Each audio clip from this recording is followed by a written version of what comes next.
Assalamualaikum warahmatullahi wabarakatuh.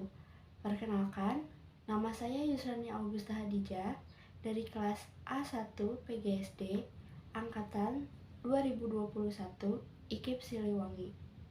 Di video kali ini, saya akan memaparkan mengenai manajemen berbasis sekolah dasar.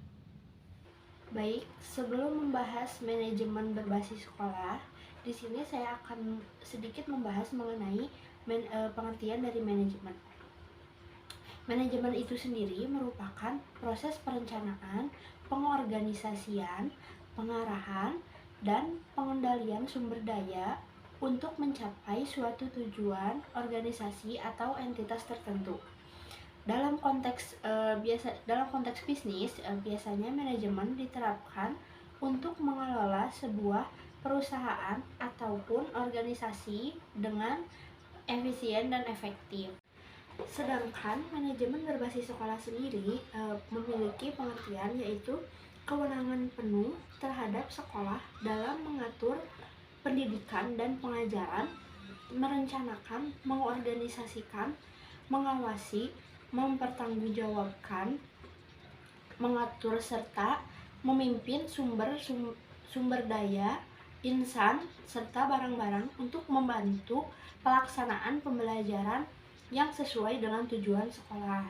Pengertian lainnya dari manajemen berbasis sekolah atau sering disingkat MBS merupakan bentuk otonomi manajemen pendidikan pada satuan pendidikan yang dalam hal ini kepala sekolah dan guru dibantu oleh komite sekolah dalam mengelola kegiatan pendidikan. Menurut Undang-Undang Nomor 20 Tahun 2003 Pasal 51 Ayat 1 tentang Sistem Pendidikan Nasional. Adapun karakteristik dari keberhasilan pengimplementasian MBS ini. Yang pertama, ada peningkatan kemandirian sekolah dalam mewujudkan visi dan misi. Yang kedua, ada peningkatan kualitas kinerja pelayanan sekolah. Yang ketiga, peningkatan kesejahteraan dan non-materi. Yang keempat, peningkatan kualitas masyarakat, partisipasi masyarakat dan orang tua. Dan yang terakhir yaitu meningkatkan transparansi, akuntabilitas pengelolaan sekolah. Adapun pengimplementasian manajemen berbasis sekolah. Yang pertama, manajemen kurikulum. Yang kedua, manajemen tenaga pendidik. Yang ketiga, manajemen kesiswaan. Yang keempat, manajemen pendanaan. Yang kelima, manajemen sarana dan prasarana. Dan yang terakhir ada manajemen hubungan sekolah dengan masyarakat. Manajemen berbasis sekolah ini sendiri memiliki tujuan, yaitu diantaranya untuk meningkatkan mutu pendidikan, meningkatkan kepedulian warga mengenai sekolah dan masyarakat. Yang ketiga, meningkatkan tanggung jawab sekolah terhadap orang tua, masyarakat, dan pemerintahan. Yang keempat, meningkatkan kompetisi yang sehat antar sekolah dalam meningkatkan kualitas pendidikan. Keuntungan dari melaksanakan manajemen berbasis sekolah ini atau biasa disingkat MBS, yang pertama, memiliki kewenangan sekolah membawa pengaruh langsung terhadap peserta didik. Yang kedua, bertujuan untuk memanfaatkan sumber daya lokal.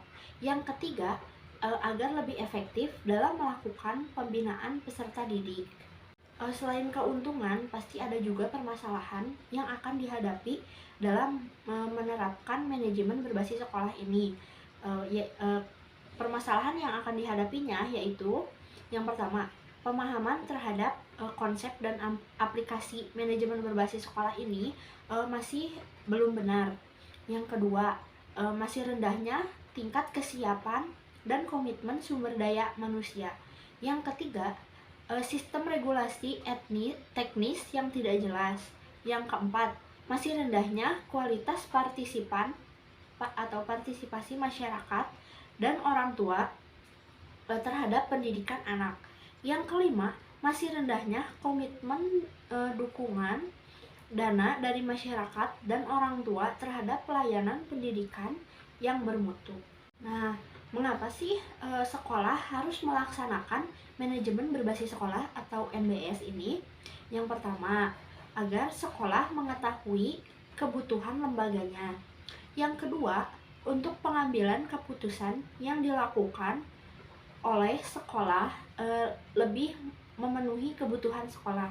Yang ketiga, penggunaan sumber daya pendidikan lebih bisa dipertanggungjawabkan.